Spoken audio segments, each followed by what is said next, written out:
తాకట్లో ఉన్న బంగారాన్ని విడిపించి ఆ రోజున మార్కెట్ ధర కట్టి మిగిలిన డబ్బును మీకు అందిస్తుంది కొమ్మూరి గోల్డ్.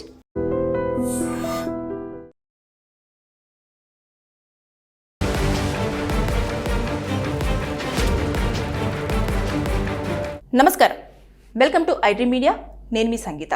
బెంగళూరులోని ఒక బిల్డర్ ఇంట్లో నేపాల్కు చెందిన దినేష్ కమల అనే దంపతులు పనికి చేయడం జరిగింది. వారు ఇంటిలో లేని సమయాన్ని చూసుకొని 18 కోట్లతో పరారవడం జరిగింది. వెండి, బంగారము, నగదు ఇవన్నీ కలిపితే మొత్తం 18 కోట్లు తీసేసుకొని వీళ్ళు ఇంట్లో లేని సమయంలో పారిపోవడం జరిగింది. అసలు ఏం జరిగింది అని అంటే, ఎవరైతే బెంగళూరుకి చెందిన అర్జున్ అనే వ్యక్తి బిల్డర్గా పనిచేస్తూ ఉంటాడు. అతనికి ఒక పని వాళ్ళు కావాల్సి వస్తే ఈ నేపాల్కి చెందిన ఎవరైతే దినేష్ కమల ఉన్నారో వారిని ఇంట్లోనే పెట్టుకుంటూ పని, అంటే వాళ్ళ ఇంట్లో ఇంకా పనులు అవన్నీ ఉంటాయి కదా, అవి చూసుకుంటూ ఉన్నారన్నట్టు. చాలా నమ్మకాన్ని కేవలము 20 రోజుల్లో మాత్రమే సంపాదించుకున్నారు. ఆ 20 రోజులలో అసలు యజమానులు ఇంటిని వారికి అప్పజెప్పేసి మరి వెళ్ళిపోయే అంత నమ్మకాన్ని వారు తెచ్చుకున్న తర్వాత వీళ్ళు ఏం చేశారు అంటే, ఎప్పుడైతే వీళ్ళు బంధువుల ఇంటికి ఏదో ఒక పని మీద వెళ్ళినప్పుడు ఇక దాన్నే అదునుగా చేసేసుకొని పక్కా ప్రణాళిక వేసుకున్నారన్నట్టు. అంటే వీళ్ళు లేకపోతే మనం ఎలా దోపిడీ చేయాలి, ఎక్కడెక్కడ బంగారం పెట్టారు, ఎక్కడ వెండి పెట్టారు, ఎక్కడ డబ్బులు పెట్టారు అని చెప్పేసి ఎప్పటికప్పుడు ఇన్ఫర్మేషన్ తీసేసుకొని అదంతా కూడా అబ్జర్వ్ చేస్తూ ఉన్నారు. ఆ 20 రోజుల్లో కూడా వీరికి ఎంత చనువుగా ఎంత నమ్మకాన్ని తెచ్చుకున్నారంటే వారు ఏ విధంగా ఆ యజమానులతో ఉన్నారనేది మనం ఒక్కసారి ఊహించవచ్చు. అలా చేసిన తర్వాత ఇమీడియట్గా వాళ్ళు వెళ్ళిపోయిన వెంటనే వీళ్ళు ఏం చేశారు, వాళ్ళు ఏదైతే ప్రణాళిక వేసుకున్నారో ఆ ప్లాన్ ప్రకారంగా మొత్తము ఉన్న వెండి, బంగారము, నగదు అంతా తీసేసుకుంటే మొత్తం ఓవరాల్గా లెక్క చెప్పితే ఆ బిల్డర్ వచ్చేసి 18 కోట్ల రూపాయల విలువతోటి వాళ్ళు అక్కడి నుంచి పారిపోవడం జరిగింది అని చెప్పేసి పోలీసులకు ఇన్ఫర్మేషన్ ఇచ్చారు.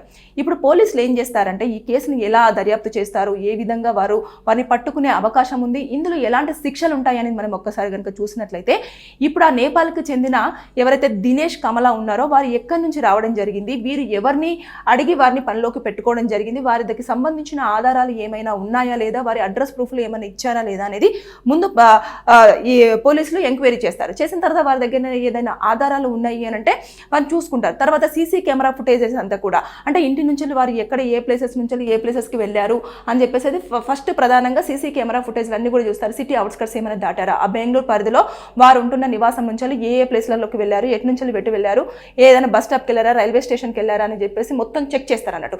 చేసిన తర్వాత ఒకవేళ దొరికారు అంటే వారిని తీసుకొచ్చిన తర్వాత వారు ఇంటరాగేషన్ చేసేది ఏంటంటే, వారు మొత్తం పూర్తి స్థాయిలో ఈ 20 రోజులలోనే ఇంత నమ్మకం సంపాదించినప్పుడు ఇది గతంలో కూడా ఏమైనా చేశారా లేదా అనేది కూడా ఎంక్వైరీ చేస్తారు.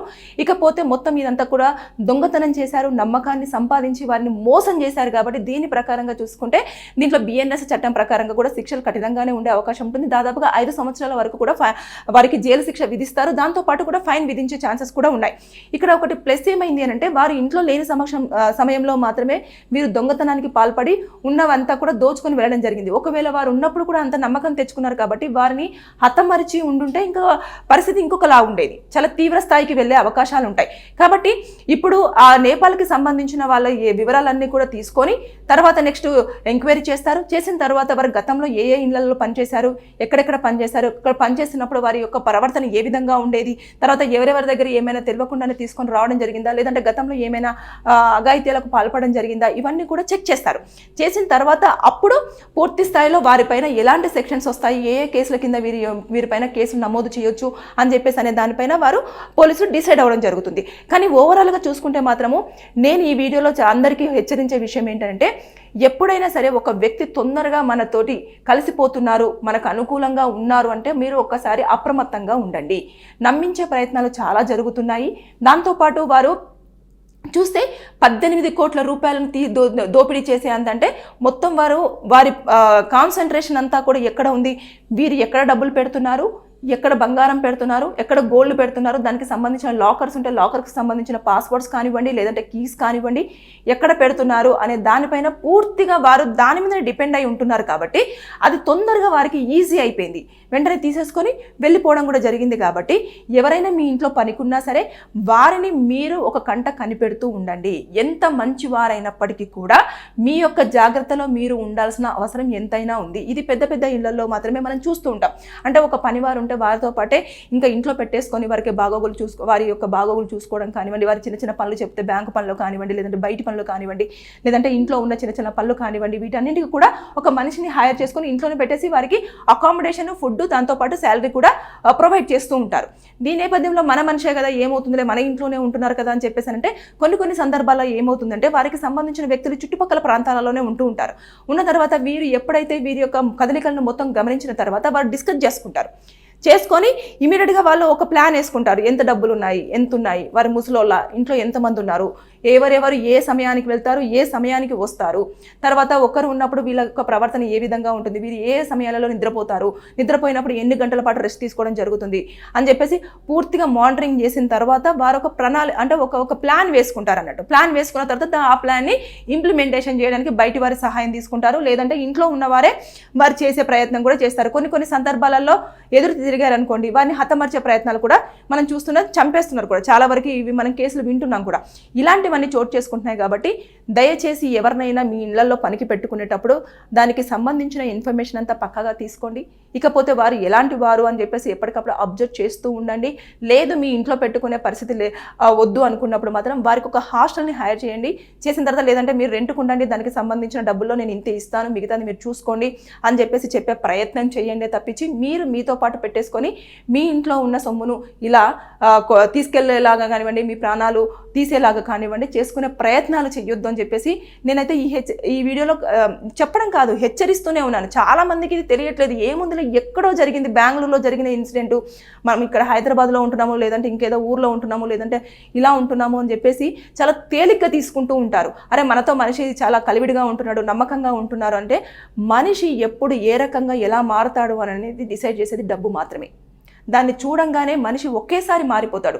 దాని లోపల ఉన్న ఒక వ్యక్తి బయటకు వచ్చేసి చెయ్యరాని పనులన్నీ చేసేసి మరే దాన్ని తీసుకొని వెళ్ళిపోవడం అనేది జరుగుతుంది. ఎందుకంటే డబ్బు ప్రతి ఒక్కరికి అవసరమైనదే కాబట్టి ఆ నేపథ్యంలోనే ఇలాంటివన్నీ కూడా జరుగుతుంటాయి. దొంగతనానికి పాల్పడడం కానివ్వండి, లేదంటే హత్యలు చేయడం కానివ్వండి, మానభంగాలు చేయడం కానివ్వండి, వారిని ఇంకా రకరకాలుగా హింసించడం కానివ్వండి, ఇలాంటివి జరుగుతాయి.